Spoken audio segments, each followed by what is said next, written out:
Good morning, everyone. Thank you for joining us today.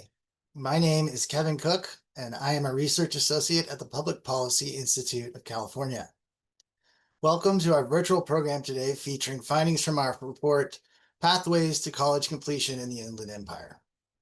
The report, technical appendices, policy brief, and slides from today's briefing can be found on the PPIC website at ppic.org.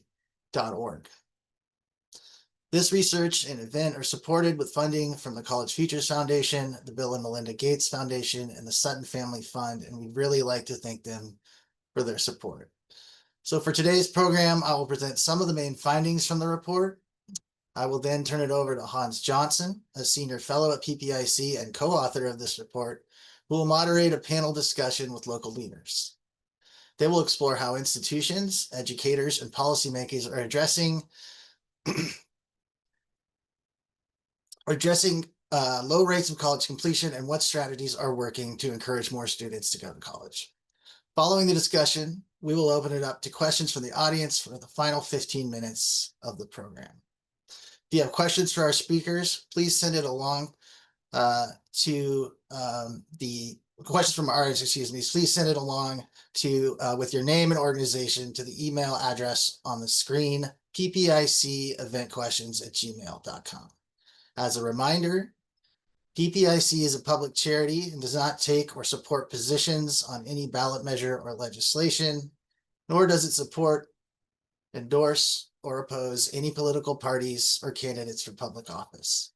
Now, if you'll bear with me for one moment, I'm going to share my screen and we can get the presentation. Okay, the diversity of students, institutions, and opportunities within the Inland Empire calls for a close look at the strategies that work best to set the region's students on the path to college. Recognizing the points where students fall off the path can help tailor efforts to improve outcomes and scale up successful policies across the region. Encompassing both Riverside and San Bernardino County, the Inland Empire has a population of 4.6 million people and is the third most populated region in California, and it consistently ranks among the fastest growing regions in the state.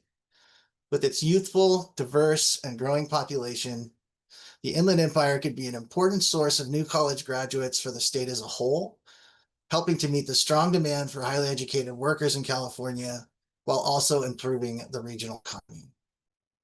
Today's labor market continues to reward workers who have a bachelor's degree, with the UC and CSU systems ranking among the best in the nation in return on investment, especially among lower income students. However, over the past 50 years, per capita income in the Inland Empire has lagged behind the rest of the state and is now almost 40% lower than the state average. Low levels of educational attainment both drive and reflect these economic realities. The lack of workers with a bachelor's degree in the Inland Empire has had a significant impact on wage growth in the region. In fact, among the state's most populated regions, the Inland Empire has the second lowest share of California's working age adults with at least a bachelor's degree.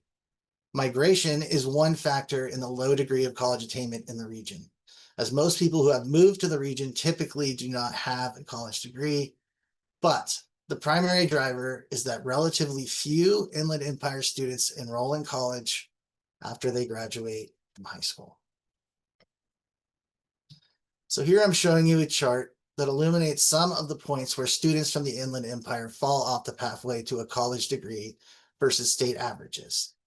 I think it's important to note that high school graduation rates in the Inland Empire are higher than the state average. However, you can see that the gap grows from that point forward, with fewer students attending any type of college, and only about 260 ninth graders out of a possible 1,000 will eventually complete a bachelor's degree. The second transition point that seems to be a significant hurdle for Inland Empire students is successfully transferring from a two-year college to a four-year college. While transfer rates are generally low across California, the Inland Empire has the lowest transfer rate compared to the other regions, with just 32% of those students transferring within 6 years. In fact, all 12 community colleges in the region have lower transfer rates than the state average. Improving transfer rates in the region is a key consideration for improving bachelor's degree attainment for the Inland Empire. Though there is clearly room for improvement in helping students navigate the high school to college pipeline in the Inland Empire, it's important to understand these numbers in context. In the past decade, most job growth in the Inland Empire has been driven by transportation, logistics, and healthcare industries, and most workers in these industries do not have or need a college degree. In other words, the demand for manual skills has been higher than the demand for college graduates in the region over the past decade.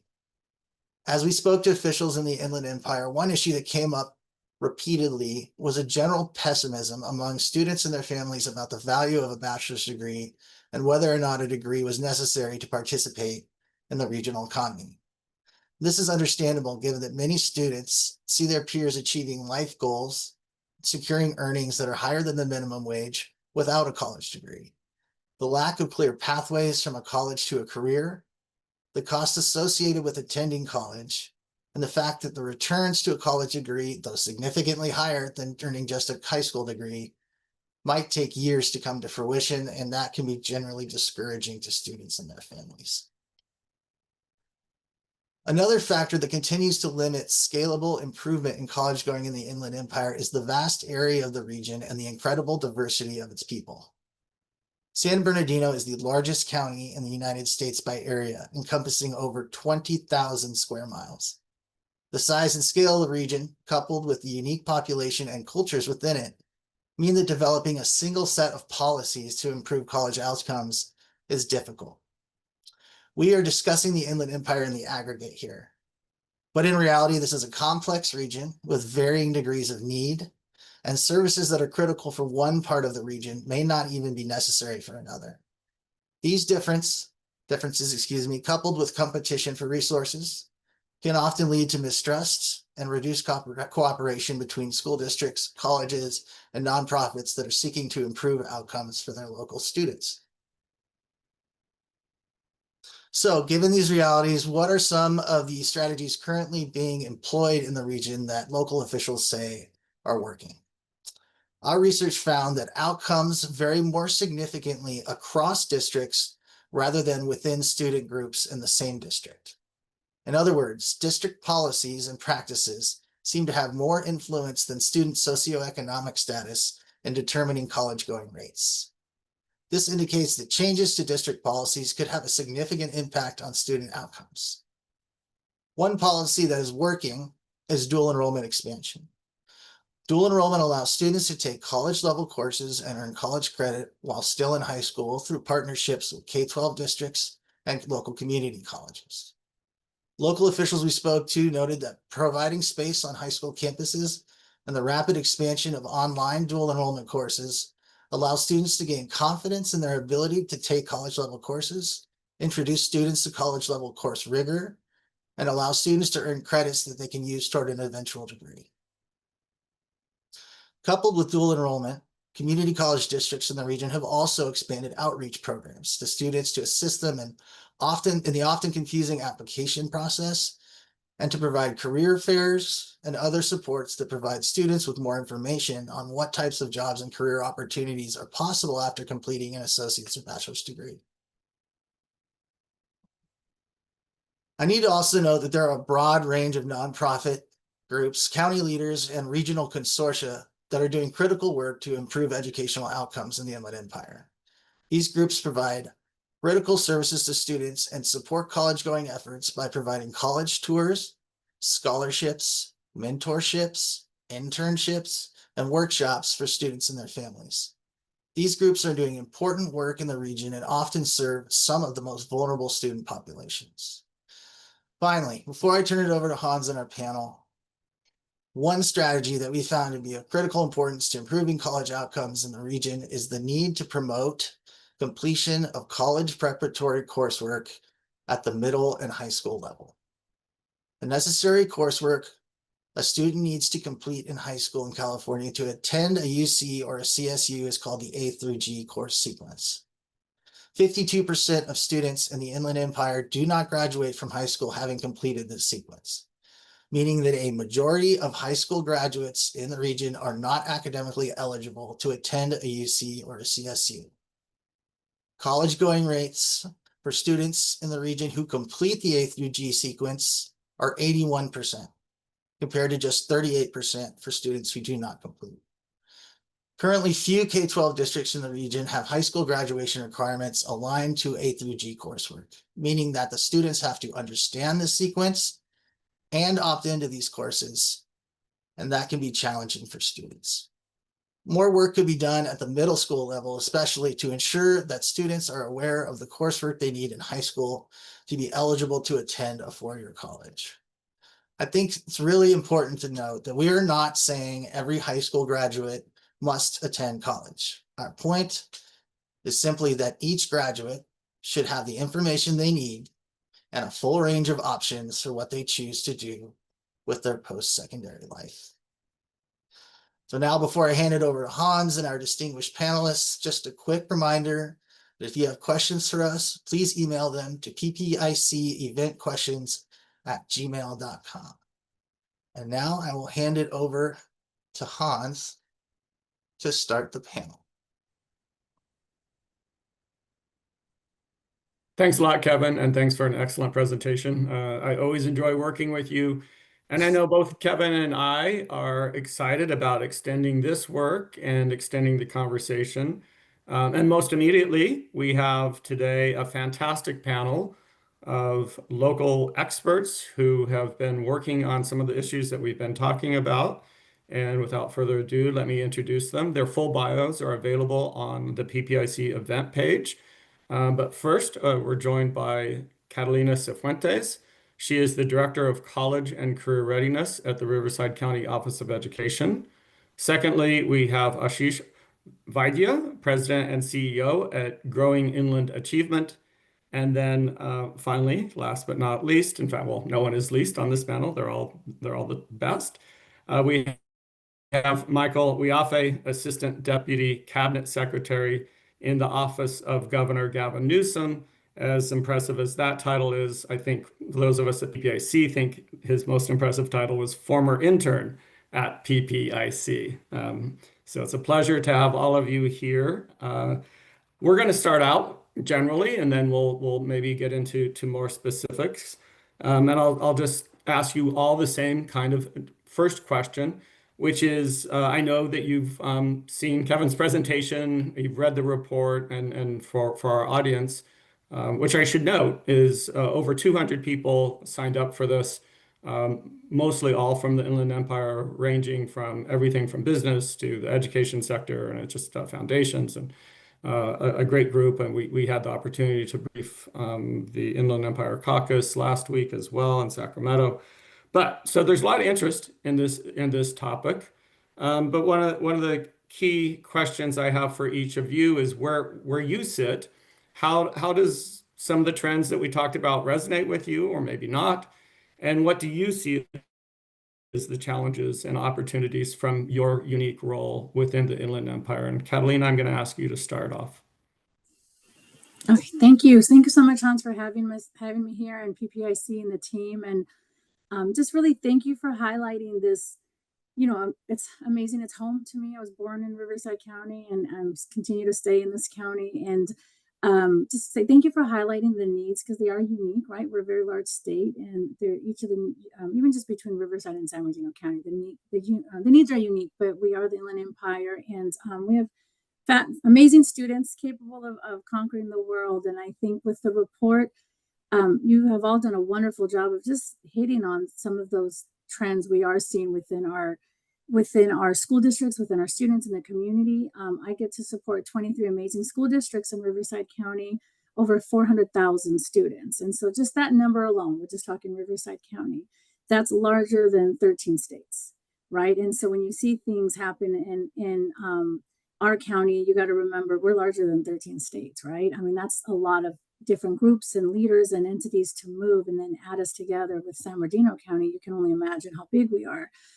I think we're unique in the fact that so much research has been done. I think, and not enough of this is shared. We're the lowest college educated, based on different research of different groups. number of adults living here with college degrees and college education.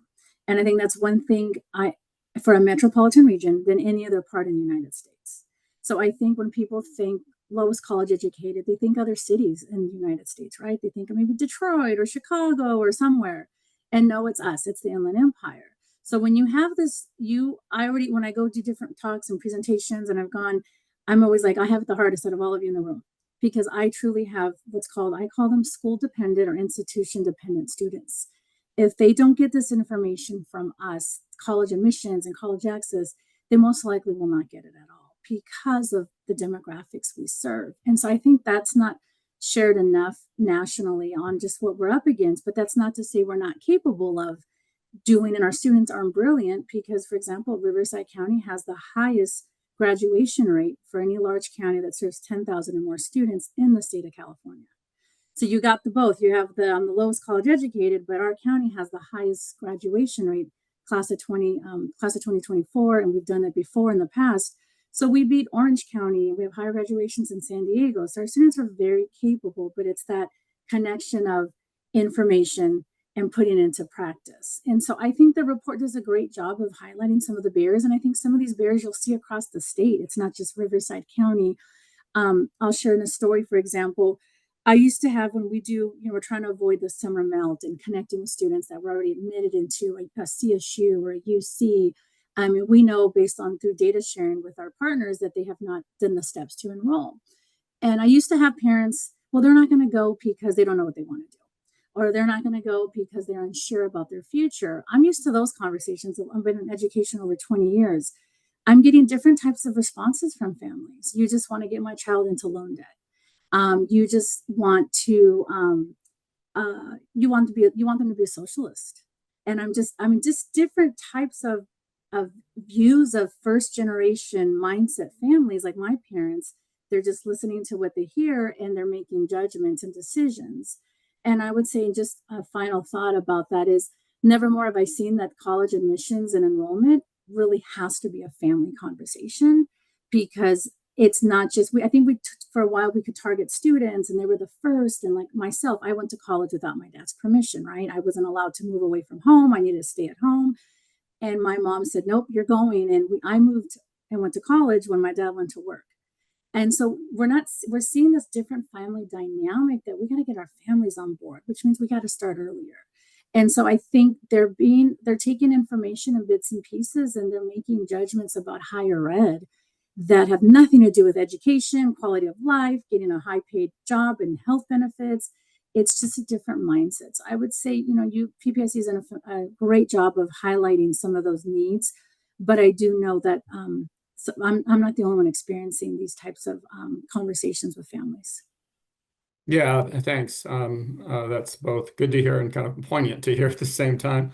As we know the potential is so high, and we know a lot of students do want to earn a college degree and start on that path, but don't actually finish.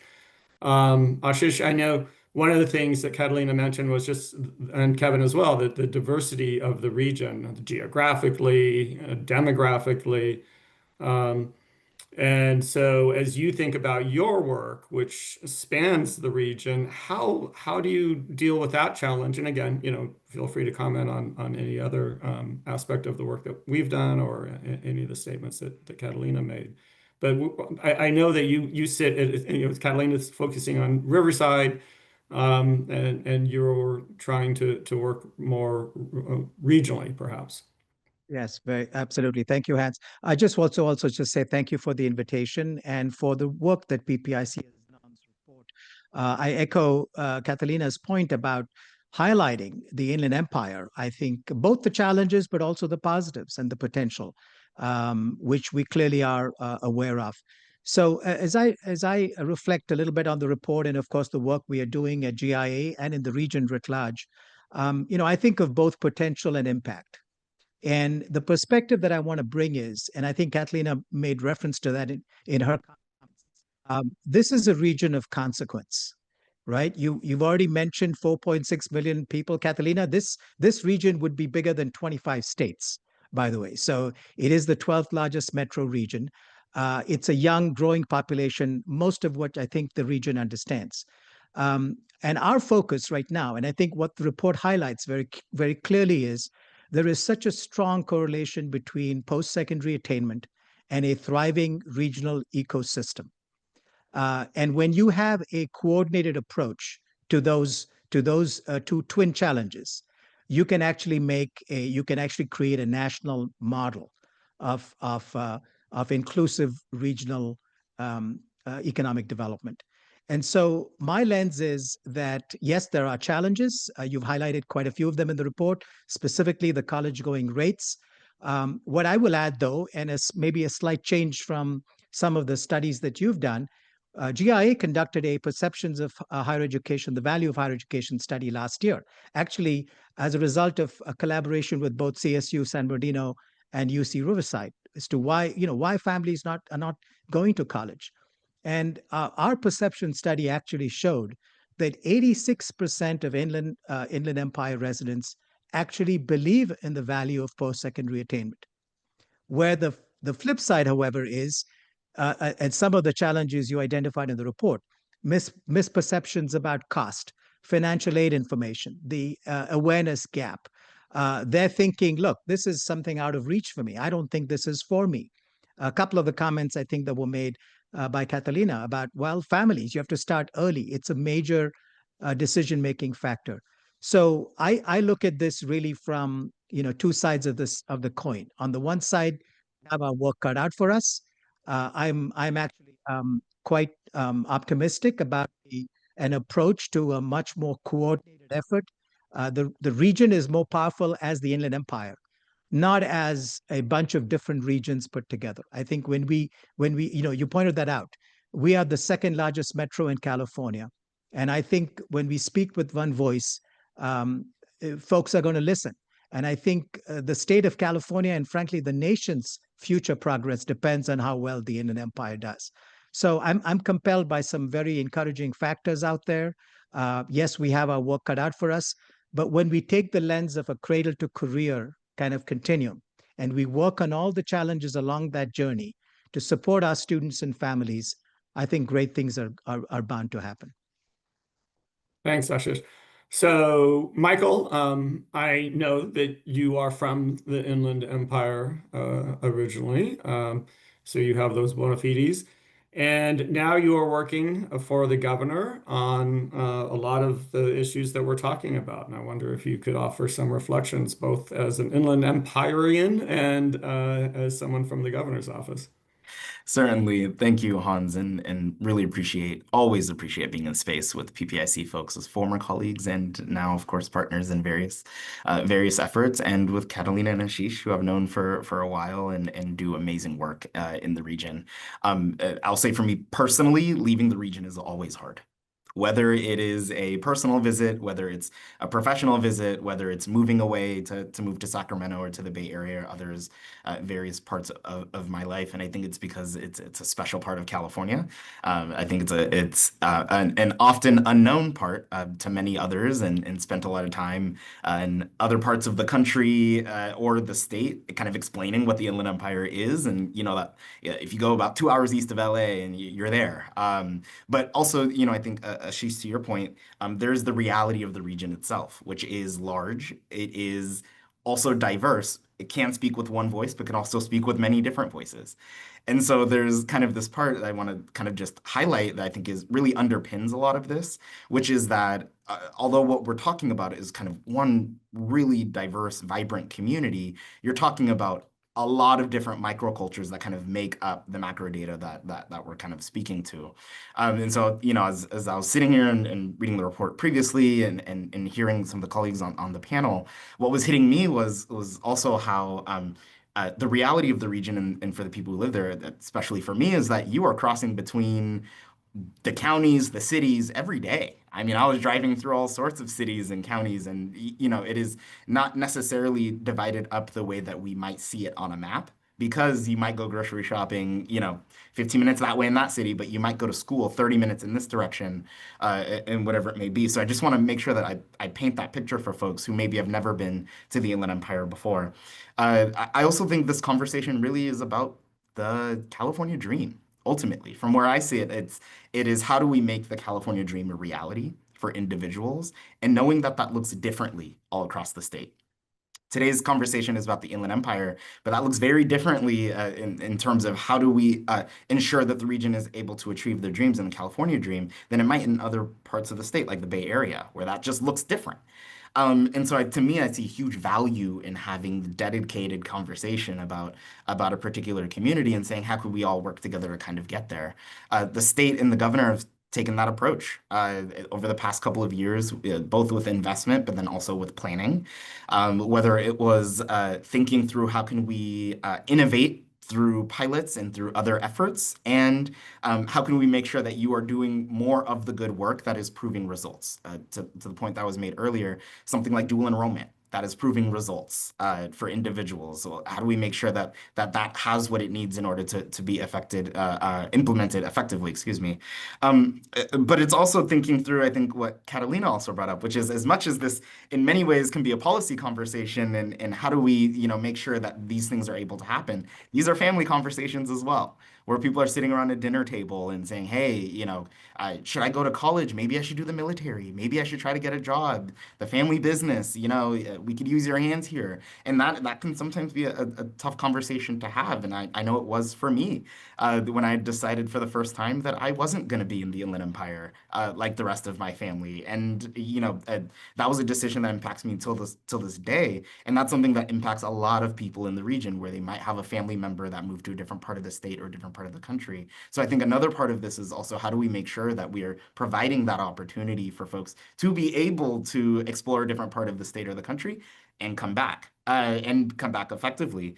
I think the final thing I want to raise here, and I know there's a conversation really around college completion and the touch points, to me, between that topic and many of the other topics, how well are California kids doing in K through 12 schools, but then also how well is higher education receiving them when they go, whether to a 4-year or a community college, and in many cases as well, for-profit institutions or some other form of training. But then also, I think that point of this is economics for many folks. This is, will this get me to the job? Will this get me to the dream? Can you articulate that it'll get me there? And I think for a lot of folks, we're kind of grappling with what does that conversation actually look like? Sometimes it isn't, hey, you need a PhD to get that job. For folks that are sitting there thinking, hey, I don't know anybody around me who got a bachelor's, let alone a PhD. You know what? I'll take that opportunity that looks a little bit more attainable. Sometimes it's about baby steps, and the state has been taking a lot of action, and I'm sure I'll speak a little bit more to that later, to ensure that we provide the menu of options for that family conversation, which is where I think the policy conversation really lies. So I'm just excited to be here to be able to kind of connect some of these dots and of course be in further conversation. So one thing I'd like to do now is just kind of maybe narrow in a little bit, and I should mention that we have on our advisory council for PPIC the president of the Riverside Community College District who had wanted to be here but couldn't, and highlighted some of the things that they are doing to try to improve transfer rates, which is one of the areas where we identified there's just tremendous potential. The number of students who are transfer intending but don't transfer is very large in this region, larger than in other regions. And one of the things that they've done, for example, is build a dorm at UC Riverside for transfer students. And so there's other activities going on there. And I want, obviously, our audience to realize that a lot of community college work is going on, and we're aware of that. And for this panel today, we don't actually have someone directly from the community colleges, but you all work with them and know them well. Catalina, one area where I think there's a lot of hope was in the data that we looked at. We saw a wide range of college going rates across districts, and even districts that have similar socioeconomic, demographic characteristics might have very different college going rates for both their lower income and higher income students. Some districts have high college going rates, higher than the state average, for example, and others have far lower. And so to us, that led to the understanding that district policies matter. I mean, that seems kind of obvious, but as an empiricist, you look at the data and then you come to an obvious conclusion. But I'm wondering to what extent, A, you see that in your own work, and then B, how do we address that? And in fact, even when we were doing some of our qualitative interviews, we talked to a district and they wouldn't even know their own college going rate. And they wouldn't know if we were talking to them because they had really high college going rates or low college going rates. And so I'm wondering what the role of, and especially in your role as you go about your area and then look at other places, what role information can provide, data can provide, and what role district practices can play in improving that pathway and what kind of experiences you've had in that forum. For sure. No, I think policy does matter because it creates systems, right? Systems of accountability and systems of even if a student and family chooses to opt out of post-secondary, and that's another thing we're really big on. We push post-secondary options. Like your student needs to have some type of post-secondary education, whether it's technical school, going into the military. What's their post-secondary plan, right? We really try to do that so we're inclusive of all of our students and their plans after high school. But I think the systems in place with a school district definitely make a difference because then there's more accountability, there's more follow through, who's going to check in, who's going to make sure, what's our A through G completion rates for our students with disabilities, our English learner students, etc. So I think those policies do matter. And you see a difference. For over 10 years, our county has partnered and our County Office of Education has paid for National Student Clearinghouse college enrollment data for all of our high schools, all of our districts in Riverside County. So we do look a lot at post-secondary enrollment data. Going back to, before the pandemic, before 2019, and continue, our goal was to hit a 65% enrollment. 65% of our students would enroll in post-secondary in the fall after they graduate. We got really close, and then we literally took a 10% decline in one between 2020 and 2020 hurt us harder decline. And so we're slowly going back up into improving those post-secondary enrollment rates. But I think I'm hoping, some of the data pieces you talked about, it's really so district dependent. And I think that's how our state is designed. So when I go back to yes, we're a big region and we're stronger together, we're a big county, but even as a county, we got 23 school districts with their own local governing boards, their own local decision-making bodies. Sometimes, they want to focus on, career technical education certifications and getting students into the workforce. That plays a part into it. And I've seen shifts in that post-secondary enrollment and college opportunity in the last, 10 years really depend on the school district and where they're at and where the school board members are at. So I think that plays, that's why this work is not easy, right? It's not easy, but policy does help.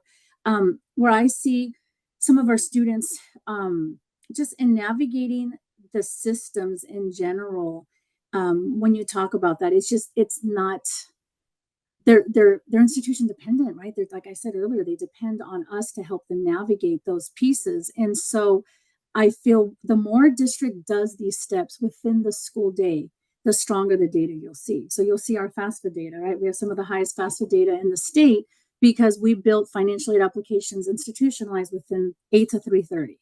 It's not after school. It's not if your mom can come at night. And that's what we're trying to do more of in our county when it comes to college admissions. And that's why we just did the first CSU pilot, largest direct admissions pilot in the nation with the Cal State system with all 23 campuses. And people will say in our state, we do direct admissions. And I'm here to say you don't do direct admissions like we do, because it is not just a flyer that says, hey, you can come to my community college.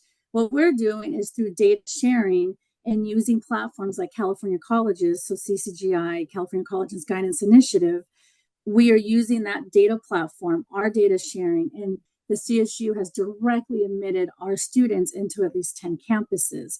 They already have their data, they already have their information. The student just has to press submit. And because of platforms like California Colleges that all of our districts are on in Riverside County, they're able to, we're able to help students apply to 23 CSUs in less than 30 minutes. And so when is that happening, Hans? During the school day. And so we're hopeful the more we do that during the school day, and that would be my advice to anyone listening, how do we build these institutional practices, these policies where we can control it when the students are with us? And it's not an easy conversation. I've had to talk with advanced placement teachers, AP teachers. It's like, okay, Catalina, they don't have to go to that session because they're an AP student. I've had to take National Student Clearinghouse data and show them how many AP students do you think enrolled in college? All of them. Well, actually, no. And it wasn't because they weren't capable, skill set. They needed the educational piece for enrollment, for transitions. And that's what we're trying to do more this school day. So I would say like those are two, I would say, I don't let's change ideas, and I'm hopeful for the state. The goal of the pilot for the Cal States is to scale it across the state, but we're already seeing immediate returns on that. We got over 3,000 more students so far already committed to a CSU from our county alone than in the past. But we did that, Hans, all during the school day. The primarily goal was the CSU applications during the school day using California colleges. And that's our change idea. That's been our practice. We got to bring it to the students directly. But that's the district system. That takes instructional time. That takes board members to say, I understand you're doing college applications for those 2 days. I just think that's such a powerful story. The value of information given to students, families, education leaders at the right time, and the right kind of actions that are available. In this case, direct admission, for example, is fascinating, encouraging, and one of the ways that I think we start building on previous progress. Ashish, as you And I was just going to add real quick, Hans, yeah, real quick, please. and nobody is doing. I have to say, shout out, and I'm so proud of our state. The CSU, thank you to CSU Chancellor's Office. Shout out to our state, because I'm getting phone calls from New York, Chicago, and we're beating them. And I think we're not saying that enough, Michael. We're leading the nation in direct admissions. When they meet with me and they're like, "Oh, you guys did that?" There we are, and I think that's the promising hope for the future. Is we're doing what no one else in the nation is doing, and I'm very competitive, as you can tell, right? And so we're beating the nation as a state, but that wouldn't have been possible without the governor's office support, the CSU office support, all these different entities. So I just think there's hope there. Yeah. And part of the next question I have, and I think it works well for you, Ashish, is that so you see like a dynamic leader like Catalina at a district making a difference. How does that get multiplied across the region? And I know, Catalina, you're involved across the region too, so I don't want to just pigeon you whole as only working within Riverside. But there is this challenge of how you spread what works across the region in a way that leads to real change for students at the end of the day.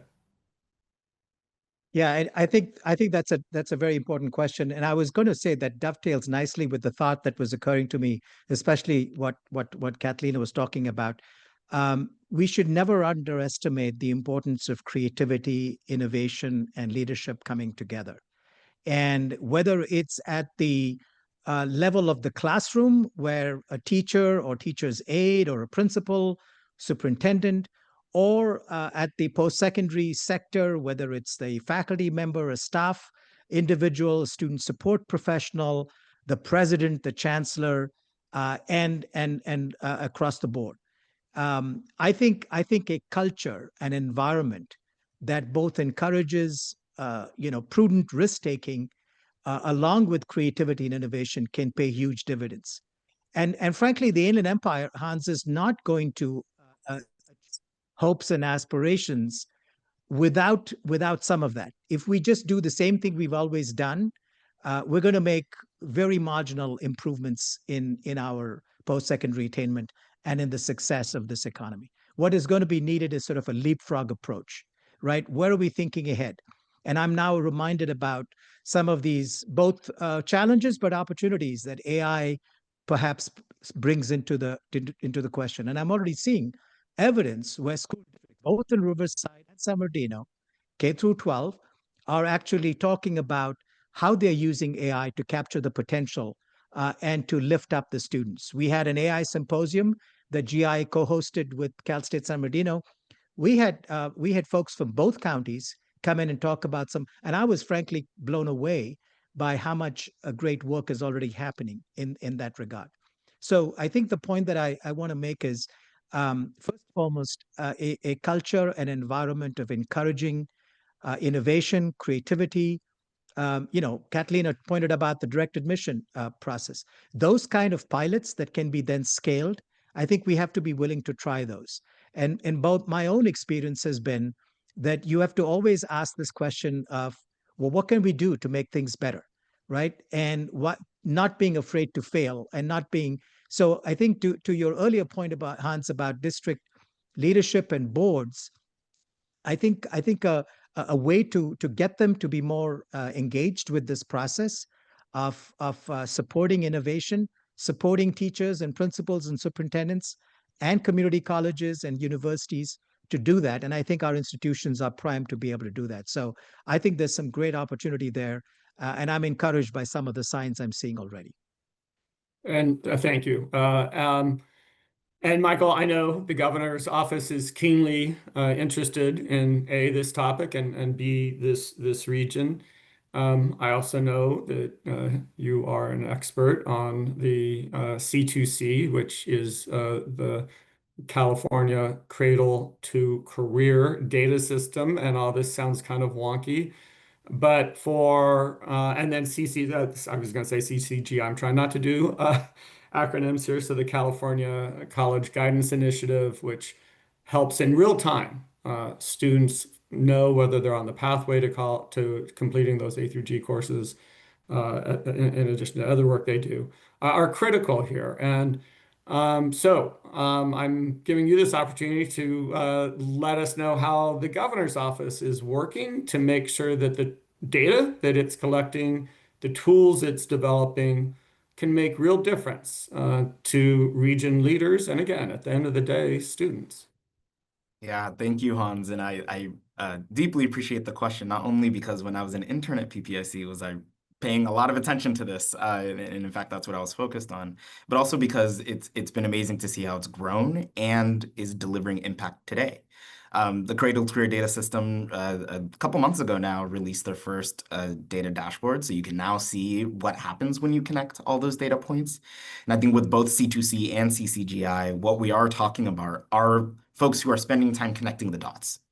For anybody who's worked with me in this role for the past 2 years or so knows that the governor signed an executive order in 2023 and released a master plan a couple months ago, master plan for career education, which I think gets at this core issue of, a lot of students are faced with do I continue my education or do I start my career? And what we're saying is, you can do both, and you don't have to make that false choice. And there's a lot of things that kind of go into being able to say, hey, we're moving in the direction where you don't have to choose one or the other. You can do both, and you can do it in the way in which you'd like. And part of that is being able to see on the back end what happens when you connect data points from almost 10 state entities to be able to say, hey, when students graduate from K-12, actually, this is how many of them move on, and be able to drill that down in a very safe way for the individual in their data, which is very well protected. I want to underscore that. I think what you're pointing to here, Hans, is, and you'll see this in the master plan as well, is looking at coordination and collaboration. This is not just at the regional level, it's not just at the state level, it is between the two. How do we as a state get the folks talking who need to be talking and often do, but in a room together and say, hey, there's something that's hitting all of us. Ashish brought up the good point of AI. That's a topic that impacts no matter whether you are a kindergarten teacher or you are teaching PhD students, you have to consider the weight of AI and how it might impact your classroom, but then also how the student it's being impacted by the growth of this technology and others that are likely coming down the road. And of course, we've seen impacts already in a shared conversation around that. So I'll just take a second here to just highlight, although it has been some tougher budget years with state deficits, and of course, tough decisions that come with that. The state has been able to lean into making critical, targeted strategic investments in areas like regional coordination and working with the labor agency around all this work that has happened over the past couple of years around understanding regions Governor Newsom just came out with the state economic blueprint a couple months ago. And really what that is the state's first plan for the economy that is regions up, working with regions to say, hey, we understand Inland Empire is very different than the Bay Area. What does that mean for where the region needs to go? And how can we see that as a state? And how does that pair with what we need to do on the education side to ensure that individuals are able to achieve their dreams, that folks are able to then see the economy grow, that employers who are looking for people to work with feel like they are seeing the skills that they need in the workplace being taught in classrooms, or have the opportunity to have them as interns or be able to teach them what their workspace looks and feels like. It's also investment in state coordination, which is a relatively exciting one, and won't spend a ton of time because I know we're coming short. There's a $1.5 million investment that is in the state budget for GovOps, and I know is in discussion with the legislature and others around the details for that state council to come together and have those conversations around where the impacts will be. And then strategic investments in the community college. Credit for prior learning is another one. Both an ongoing investment and a one-time infusion to advance this idea that, hey, if you decided to go through a training program, or if you decided to go into the military, that when you might change not change your mind, but when you get to that point in your path where you decide that you'd like to enter the classroom, that you get some credit for that experience. And already the community colleges have been doing that for a while, but really seeing some really promising results for specific populations, especially veterans and many others who can have their experience be honored. That's also very true, I might add, for emergency careers, firefighters, EMTs. Firefighters, for example, when they go through their fire training, could go to the community college and receive between 15 and 30 units just right off the gate for that training that they already have and the experience that they've already gained. And so there's so much there, but I think where the core of your question, Hans, is how do we make sure that we're building out those connection points? Because the reality is, on that journey, individuals will go to a TK through 12, they might go to community college, they might go to CSU, they might go to UC, they might skip one of those in between, they might go to a for-profit, and we need to recognize that that's the reality and have the conversation in that kind of a way. Thanks so much. So we are going to turn to audience questions now, and as a reminder to our audience, please send your questions to ppiceventquestions@gmail.com. Include your name and your affiliation. And so the first question we have from our audience is from Mark, who is a higher education PR communications consultant in Ontario. And he asked, what role do private institutions play in increasing college completion in the Inland Empire? Are there ways for different types of institutions to work together to advance college going in the region? And of course, we know there's a rich set of private institutions in the region or region adjacent, which we haven't really talked about, is the adjacent higher education institutions that do serve a lot of Inland Empire students. And I'll just open this up to all of you. I know, Catalina, you had some comments on this in particular. Sure. No, I think that's a great question. And I think they play such an important role and they are engaged. For example, here, La Sierra University reached out and they said, how do we do something similar to direct admissions that just took place with the CSU? It's a little bit different because especially if they're private schools and they're, the church and state and the affiliates, we got to be careful on what that looks like. But partnership for sure. And so I feel they're more engaged than ever to come in and partner and look for ways to streamline students into enrollment into their institutions. University of Redlands has done what I feel, if they really want to get engaged, the biggest thing is the sticker cost, right? It's not that our students don't want to go to Cal Baptist University for their nursing program or some of the other private institutions in our state. It's they get fearful that sticker cost. And so what I give, the University of Redlands, for example, has done a great job of really looking at how they're packaging financial aid for students, first-time freshmen, especially if they're Pell Grant recipient, and what that looks like. And so I think they're definitely engaged from hosting us at their events center. We have events at Cal Baptist University. They're partnered, but the biggest barrier for our students is that total cost of attendance to enroll in a private school. For our students, you got to remember more than 70% of them are Pell Grant recipient, very low income. They rely on things like the Cal Grant for the state of California or the state institutional grants.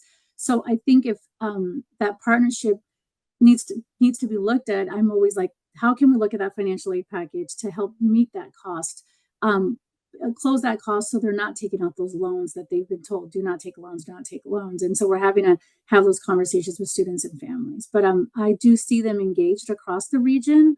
But how do they continue to look at packaging for our students? And so I'll quickly add to that question very quickly. First and foremost, absolutely. I mean, we're talking about regional improvements in post-secondary attainment, and every institution has a role to play and must be part of this for this journey. As you might be aware, GIA received a major grant from the Gates Foundation a few years ago, specifically as a regional intermediary to support institutional transformation in the Inland Empire. We're the only place-based organization in the country that received this, and very excited to work with this. And we took a very expansive perspective with respect to this foundation. So we are currently working with 20 post-secondary institutions, including 12 community colleges and multiple four-year institutions, including both University of Redlands and Loma Linda University, because they also play a critical role in that process. And our approach was simple. If you want to be part of this network, go ahead and join us. And that's how we approached it. And we had them.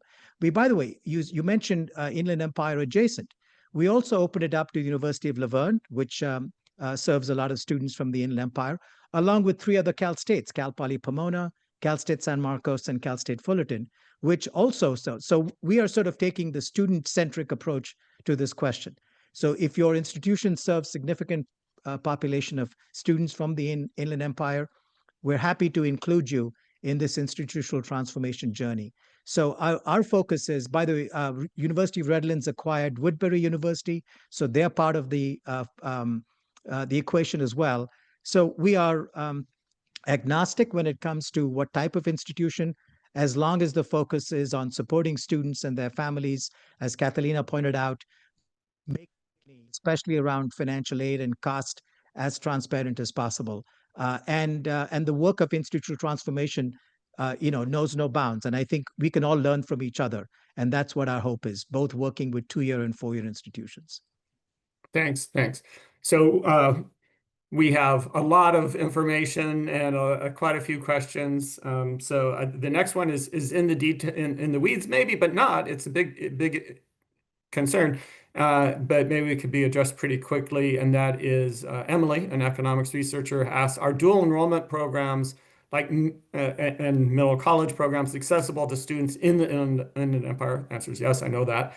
Do you happen to know if there are plans to expand programs like these? And maybe Catalina, you can answer this quickly for us.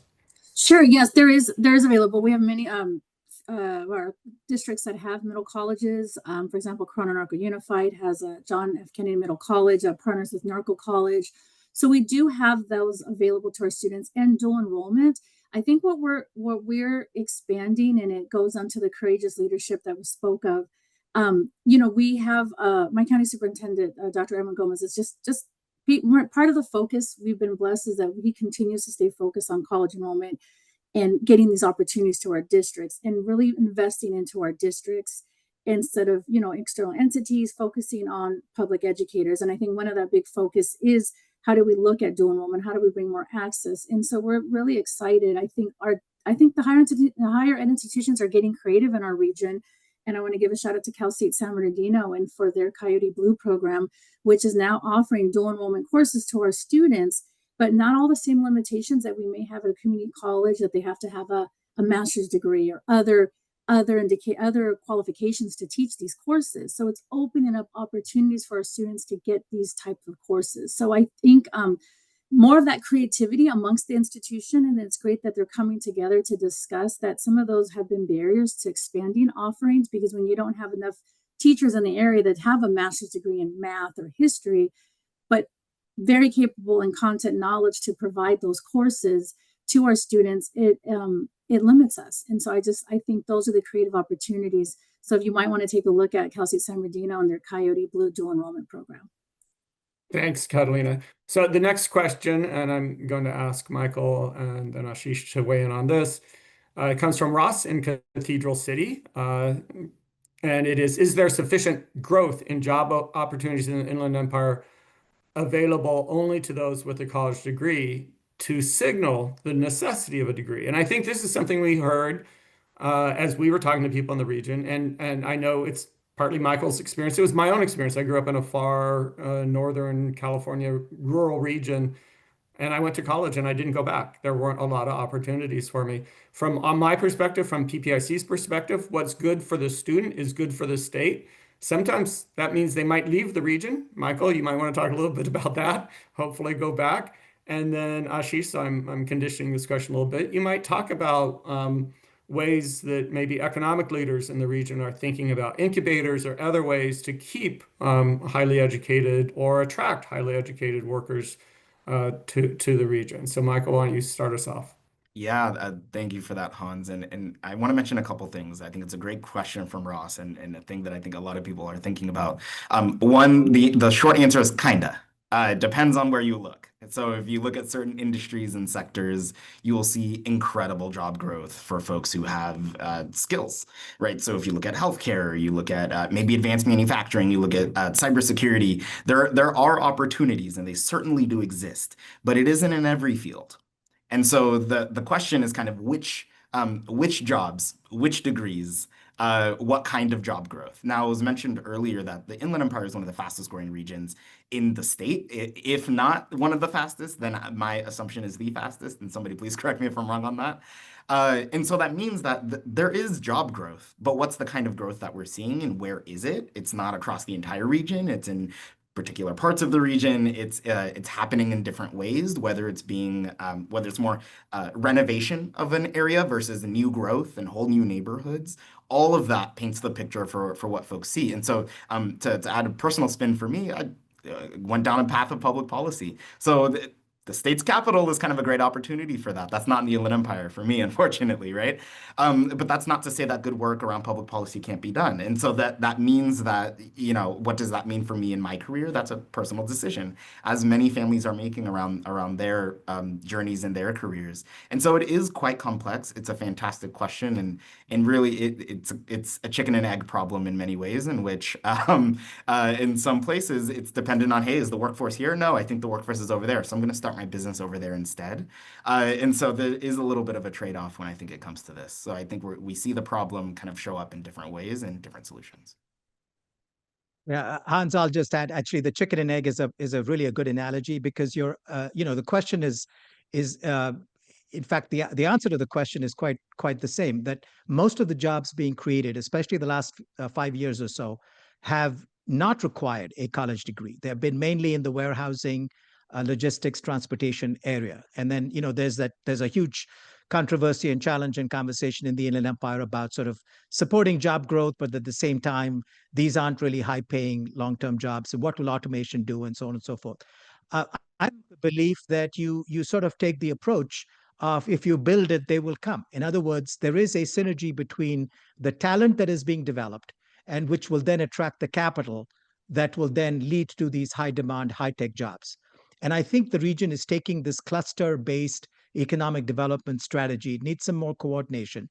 The idea that we can be focused on sustainable logistics, we can be focused on advanced manufacturing, even as Michael mentioned, cybersecurity, IT, as well as green technology. And when and to your last point, can economic and business leaders and county leaders, as well as education leaders, think about this in a holistic way, that we can create this ecosystem that will make this possible, I think you can make something happen. So the focus shouldn't be on either or. It should be on both, right? And we build the talent, and then we can also have a strategy to bring in the investment that can support the talent in staying in the region and bringing those high-tech, high-demand jobs. Okay, thanks so much. We have one final question. We don't have a lot of time. I'm going to ask you to answer it very quickly, Catalina. And that is from Jeffrey Gibson, Associate Vice President for International Programs at Cal State San Marcos.